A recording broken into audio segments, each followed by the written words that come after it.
സൈന്യത്തിന്റെ സൈഫു, നമ്മളിപ്പോൾ ഉള്ളത് ബെയിലി പാലത്തിന്റെ നിർമ്മാണം നടക്കുന്ന ആ പ്രതലത്തിലാണ്. കരസേന ഇന്നലെ രാത്രി മുഴുവൻ ഉറങ്ങാതെ 100-ലധികം വരുന്ന സേനാ പ്രവർത്തകർ ആ പാലത്തിന്റെ നിർമ്മാണം തകൃതിയിലായി കൊണ്ടുപോവുകയാണ്. ഇപ്പോൾ നമുക്കൊപ്പം ഈ ദൗത്യത്തിന് നേതൃത്വം നൽകുന്ന മേജർ ജനറൽ വിനോദ് മാത്യു നമുക്കൊപ്പം ചേരുകയാണ്. നമസ്കാരം സാറേ. നമ്മൾ ഈ പാലം നിർമ്മാണം എപ്പോഴത്തേക്ക് ഏതാണ്ടാകും എന്നുള്ളതാണ് ആളുകളെല്ലാവരും കാത്തിരിക്കുകയാണ്. അപ്പോൾ നമ്മൾ എന്താണ് ഇനി ഇതിന്റെ ഒരു നിർമ്മാണത്തിന്റെ പുരോഗതി എന്താണ് ഇപ്പോൾ? ഈ പാലം ഇവിടെ നിർമ്മിച്ചത് വളരെ റെക്കോർഡ് സമയത്താണ്. ഞങ്ങൾ ഈ പാലം ബൈ റോഡ് മാർഗം ബാംഗ്ലൂരിൽ നിന്ന് കൊണ്ടുവന്നു. അതിവിടെ ഇന്നലെ ഉച്ചയോടുകൂടി അതിൻ്റെ സാമഗ്രികളെത്തി. ഈ റോഡൊക്കെ നിങ്ങൾക്കറിയാമല്ലോ, വളരെ ബുദ്ധിമുട്ടാണ് ഇതിലെ വലിയ വണ്ടികളൊക്കെ മൂവ് ചെയ്യാൻ. അവിടെ എത്തിയിട്ട് ഇന്നലെ തൊട്ട് ഉച്ചയ്ക്ക് തൊട്ട് ഇന്ന് രാവിലെ വരെ രാത്രിയിലും പകലും ഞങ്ങൾ കഠിനാധ്വാനം ചെയ്തിട്ടാണ് മദ്രാസ് എഞ്ചിനീയർ ഗ്രൂപ്പ് ഈ പാലം തയ്യാറാക്കുന്നത്. ഇന്ന് ഒരു 11 മണി ഉച്ചയോടുകൂടി ഈ പാലം തയ്യാറാകും.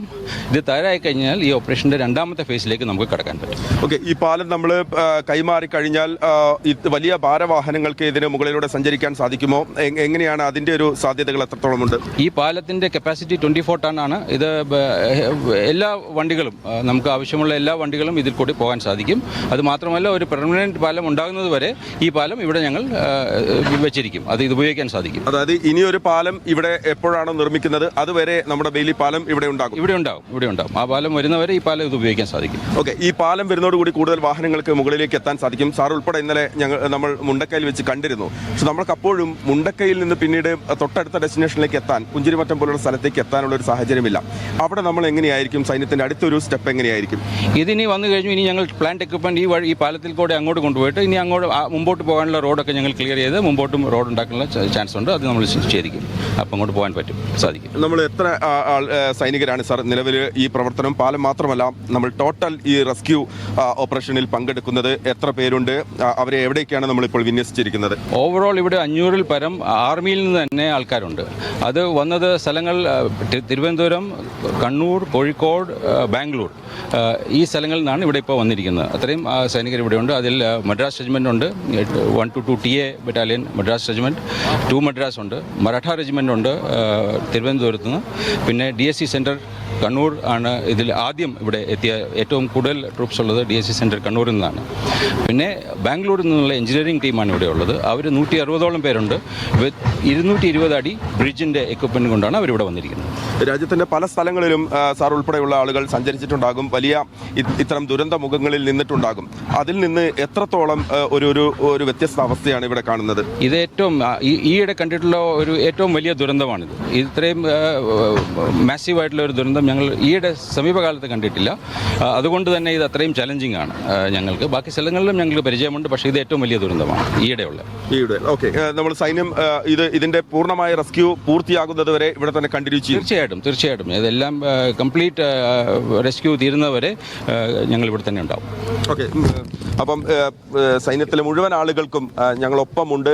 വലിയ പ്രതീക്ഷയോട് കൂടിയാണ് ഞങ്ങൾ കരസേനയുടെ സേനാംഗങ്ങളെ മുഴുവൻ കാണുന്നത്. കാരണം വലിയ തോതിൽ ആശങ്ക നിറഞ്ഞ സമയത്താണ് സൈന്യം ഇവിടെ വന്നിറങ്ങിയത്. അപ്പോൾ കേരളം മുഴുവൻ സൈന്യത്തിനൊപ്പം ആ പ്രാർത്ഥനയുമായി ഞങ്ങളുണ്ട്. Okay, thank you sir, thanks a lot. അപ്പോൾ അതാണ് സൈഫുദ്ദീൻ, അദ്ദേഹം വിനോദ് മാത്യു സാർ പറഞ്ഞു നിർത്തിയത്. ഈ ബെയിലി പാലം അതൊരു താൽക്കാലിക പാലമായിരിക്കില്ല. ഇനിയൊരു പാലം ഇവിടെ വരുന്നത് വരെ ആ പാലം ഇവിടെ ഉണ്ടാകും. അതിൽ കൂടെ കൂടുതൽ വാഹനങ്ങൾ മുകളിലേക്ക് മുണ്ടക്കൈയിലേക്ക് പോകും. മുണ്ടക്കൈയിൽ വെച്ച് വീണ്ടും ഉയരങ്ങളിലേക്ക് പോകാനുണ്ട്. അപ്പോൾ സൈന്യത്തിന് അടുത്ത ദൗത്യം തുടങ്ങേണ്ടി വരും. ഇന്ന് ഉച്ചയോടുകൂടി പാലത്തിന്റെ നിർമ്മാണം പൂർണ്ണഗതിയിലാകും. അതിനുശേഷമാകും ഇപ്പോൾ നമുക്ക് വിട്ടുതരിക, കേരളത്തിന് ആ പാലം വിട്ടുതരിക എന്നുള്ളതാണ്. ദ്രുതഗതിയിൽ യുദ്ധകാല അടിസ്ഥാനത്തിൽ നൽകുകയാണ്. പക്ഷെ അദ്ദേഹം പറഞ്ഞ ഒരു പോയിന്റ് ഓർക്കേണ്ടതാണ്, സമീപകാലത്തൊന്നും ഇത്ര വലിയൊരു ദുരന്തമുഖം ഞങ്ങൾ നേരിട്ടിട്ടില്ല എന്ന് ഇന്ത്യൻ സേന തന്നെ പറയുകയാണ്. വളരെ ദുഷ്കരമായ ഒരു ചലഞ്ചിങ് ആയിട്ടുള്ള ഒരു നിമിഷമാണ്. അത് ഓവർകം ചെയ്യുകയാണ് അവർ എന്നുള്ളതാണ്. എന്തായാലും പാലം നിർമ്മാണം പൂർത്തിയാകും. കരസേനയുടെ സേനാംഗങ്ങളുടെ മുഴുവൻ ഓപ്പറേഷനുമാണ് വിനോദ് മാത്യു സാർ നമ്മളോട് പങ്കുവച്ചത്. സൈഫു, ദുരന്തമുഖത്തും പ്രതീക്ഷ നൽകുന്ന വിവരമാണ് മേജർ ജനറൽ പങ്കുവച്ചിരിക്കുന്നത്. കാരണം ആ ബെയിലി പാലം നമ്മൾ പ്രതീക്ഷയോടെ കാണുന്ന ഒരു നിർണായക ഘട്ടമാണ്. ഈ ദുരന്തമുഖത്തേക്ക് കുറെ കൂടി നമുക്ക് വലിയ എക്യുപ്മെന്റ്സ്, വലിയ ഇറ്റാച്ചുകൾ എത്തിക്കണമെന്നുണ്ടെങ്കിൽ ആകെ കൂടിയുള്ളൊരു മാർഗം ആ ബെയിലി പാലം പൂർത്തിയാക്കുക എന്നുള്ളതാണ്. ഉച്ചയോടുകൂടി ബെയിലി പാലത്തിന്റെ നിർമ്മാണം പൂർത്തിയാകുമെന്നാണ് മേജർ ജനറൽ വിനോദ് മാത്യു മഹേഷ് പോലൂരിനോട് പറയുന്നത്.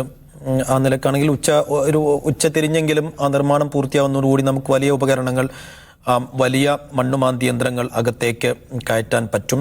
സൈന്യത്തിൻ്റെ സേവനം എത്ര കണ്ട് സ്തുത്യർഹമാണെന്ന ഘട്ടത്തിൽ നമുക്ക് പറയാൻ കഴിയില്ല. കാരണം അത്രമേൽ വലിയൊരു ദുരന്തമുഖത്ത് നമ്മൾ പകച്ചു നിന്നപ്പോൾ നമ്മുടെ സംവിധാനങ്ങൾക്കും നമ്മുടെ സന്നാഹങ്ങൾക്കുമൊക്കെ പരിമിതിയുണ്ട്. നമ്മുടെ ഫയർഫോഴ്സിനൊക്കെ ചെയ്യാൻ കഴിയുന്നതിൻ്റെ പരമാവധി അന്ന് ആ പുലർച്ചെ അർദ്ധരാത്രിയിൽ ഉണ്ടായ വലിയ ദുരന്തമുഖത്ത് ചെയ്തിരുന്നതാണ്. പക്ഷേ സൈന്യം വന്നപ്പോൾ മാത്രമാണ് നമുക്ക് കുറെ കൂടി ഈ രക്ഷാപ്രവർത്തനവും ദൗത്യവും വേഗത്തിലായത്.